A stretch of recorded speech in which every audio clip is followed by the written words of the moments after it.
Hi, my name is Donna Stanley with Endless Mountain Labradors, and today I wanted to talk a little bit about tumors and fatty tumors, warts, skin tags, all the above.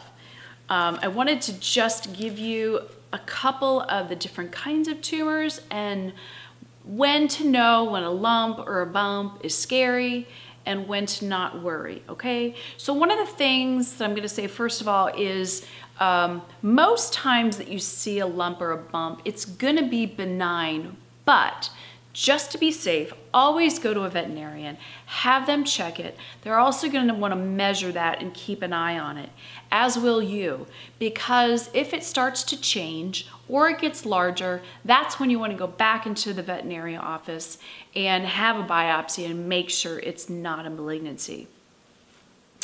Also, a lot of times vets don't want to remove tumors unless they are cancerous.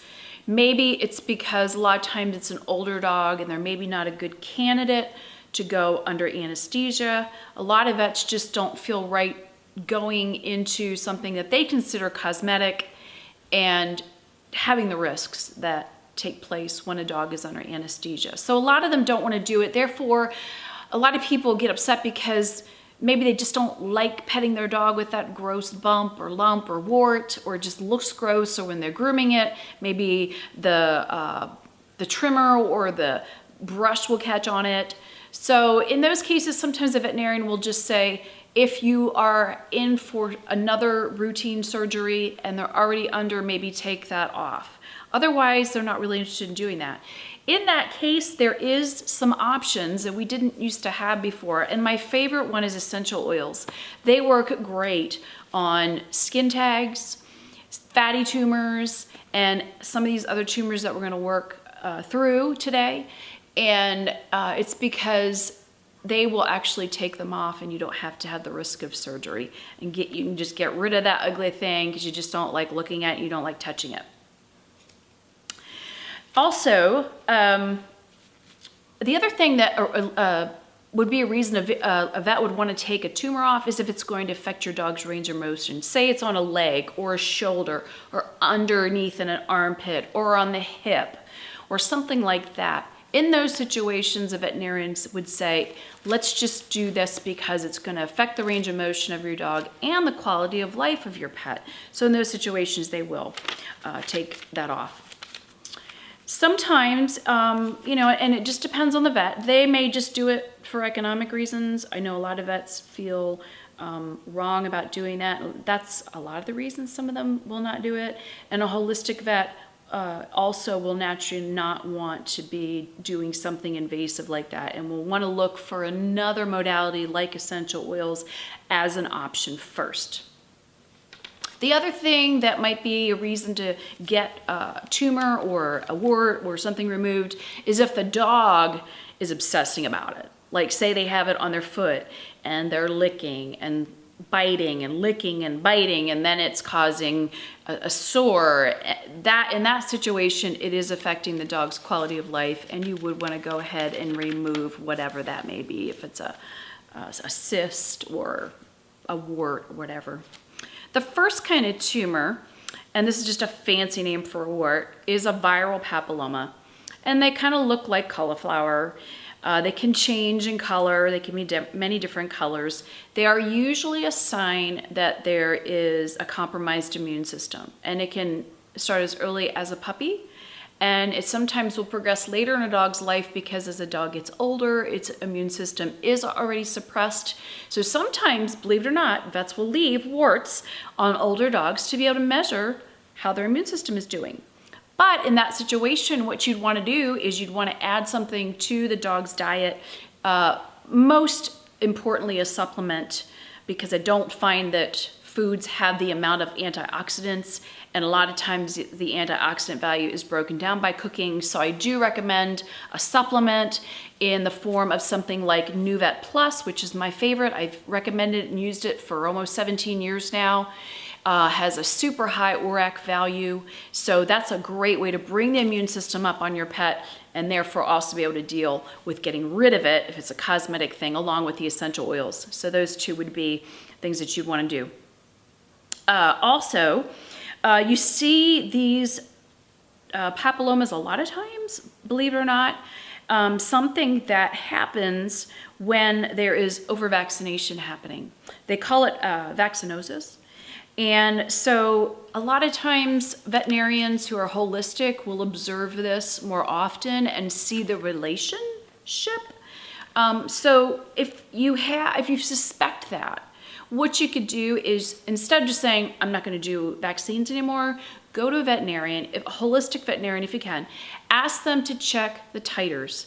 It takes a little time, it's a little more money, but you can find if your dog already has immunity to that particular thing you're going to have them vaccinated for, and not have to go and vaccinate them every year. So that's one way you could do that.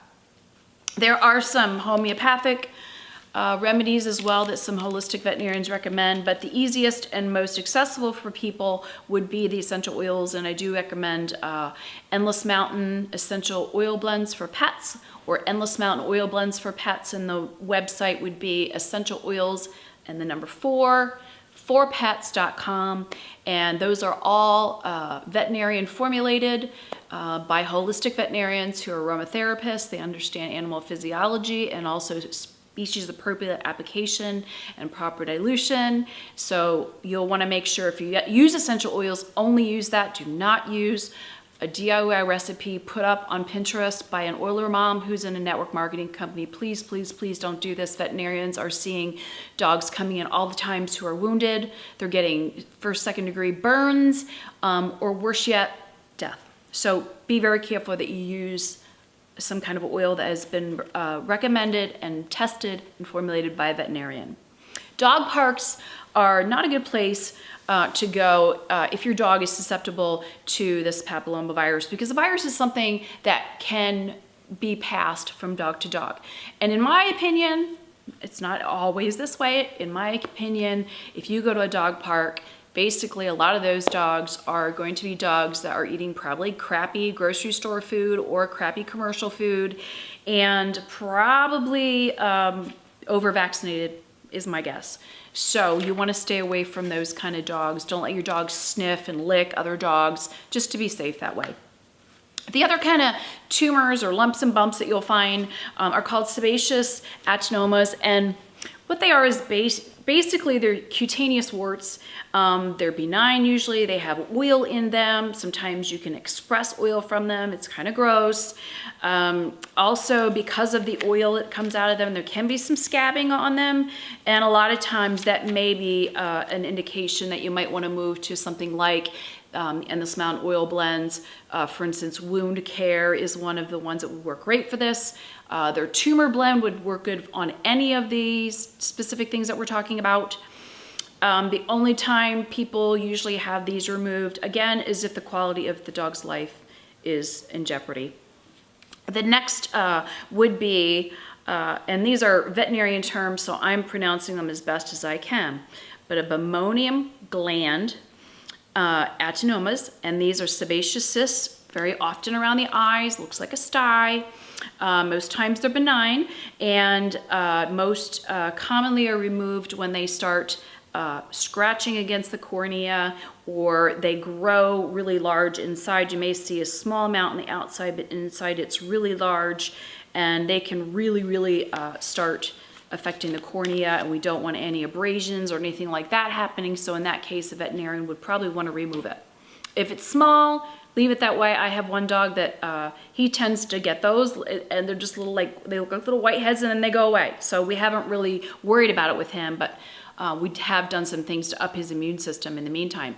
If your dog starts blinking more with one eye, you know, that's probably an irritation that you want to get it checked out with a veterinarian. Never put essential oils in your dog's or cat's eyes.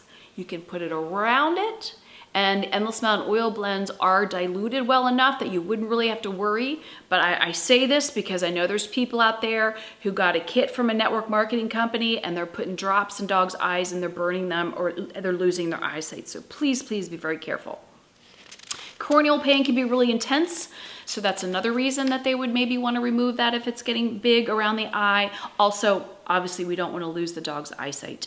These are usually on the eyelids, by the way.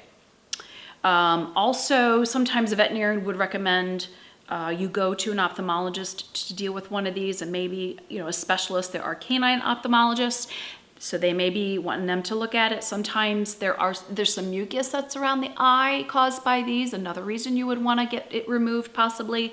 And also, if you see it, if you have to schedule an appointment to get it removed, in the meantime, ask your veterinarian for a lubricant that you can put in the eye in the meantime to avoid any of the abrasion that it may be causing until you can get that removed.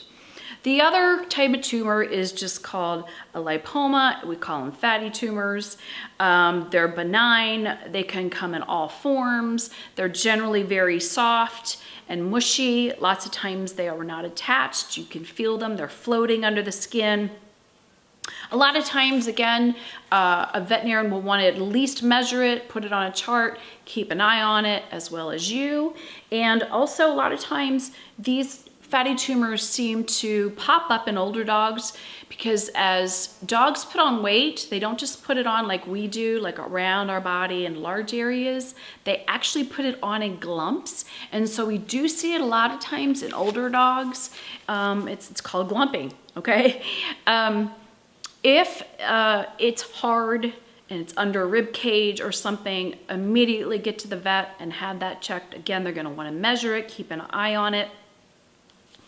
And again, if one of those is in an area of the body that is going to limit the motion of the dog, we want to get it removed. If it's, and a lot of times they'll call this debulking surgery. The only thing about debulking surgery is it'll get rid of that mass for the meantime, and they're going to have to make a really big incision larger than the tumor, and there's no promise that that won't come back. So that's the only thing with that. It is kind of a temporary fix. So again, a very good time to use essential oils, and particularly the Tumor blend from Endless Mountain Oil Blends for Pets. So that's just a really quick overview of the different kinds of lumps and bumps. Hopefully you'll find that was very helpful. And please always go to a veterinarian first if you see anything that concerns you at all. If you enjoyed this video, please give us a thumbs up. And also, please subscribe to our video channel so that you can get all the latest information and all the great instructional videos and the scientific studies and all the latest trends. We'll always try to cover those. Thanks so much and have a great day.